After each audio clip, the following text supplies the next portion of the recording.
Hello అండి, అందరూ ఎలా ఉన్నారు? అందరూ బాగున్నారా? ఈరోజు కర్రీ కోసం వచ్చేసి బంగాళదుంప టమోటా గ్రేవీ కర్రీ చేస్తున్నాను అనమాట. ఈరోజు వీడియోలో ఒక విషయం గురించి మాట్లాడుకుందాం. ఆ విషయం ఏంటంటే ఒంటరిగా బతకడం నేర్చుకోవాలి. అదేంటండి ఒంటరిగా బతకడం నేర్చుకోవాలి అని అంటున్నారా? నా వీడియోస్ని చూస్తూ ఉండండి. ముందు ముందు అన్నిటికీ క్లారిటీ ఇస్తూ ఉంటాను.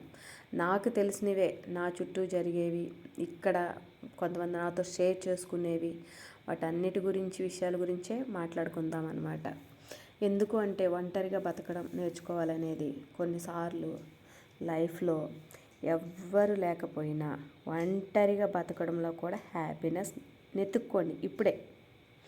ఎందుకంటే మనుషులు మారుతారు. ఈరోజు ఒకరి లైఫ్లో టాప్ ప్రయారిటీలో నువ్వు ఉండొచ్చు, చాలా చాలా ఇంపార్టెంట్ అవ్వచ్చు నువ్వు, బట్ సడన్గా ఫ్లిప్ అయిపోతారు.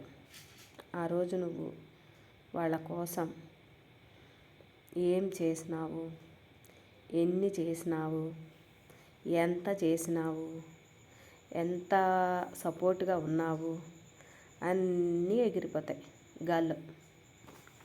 నువ్వు ఎవరో అన్నట్టుగా చూస్తారు. ఆ రోజు చాలా చాలా చాలా అంటే చాలా బాధగా ఉంటుంది మనసుకి. But that's the life. So learn to live alonely, happily. ఎలోన్గా హ్యాపీగా బతకడం నేర్చుకోవాలి. ఒంటరిగా ఉన్నప్పుడు కూడా హ్యాపీగా ఎలా బ్రతకాలనేది నేర్చుకోవాలి. ఎందుకంటే మనుషులు అనేవాళ్ళు వాళ్ళ మైండ్ సెట్ ఒక్కొక్కసారి ఎలా ఉంటుందో ఎవరికి తెలియదు. అప్పటి వరకు మనతోనే ఉన్నట్టు ఉంటారు, బట్ సడన్గా ఫ్లిప్ అయిపోతారు.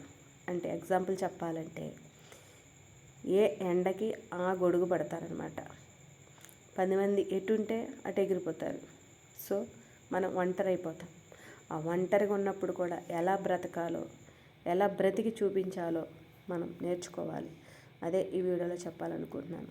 అన్నట్టు నా మాటలు మీకు ఎలా అనిపిస్తున్నాయో మీ కామెంట్స్ ద్వారా నాకు తెలియచేయండి. Please like, share and subscribe. Thank you for watching.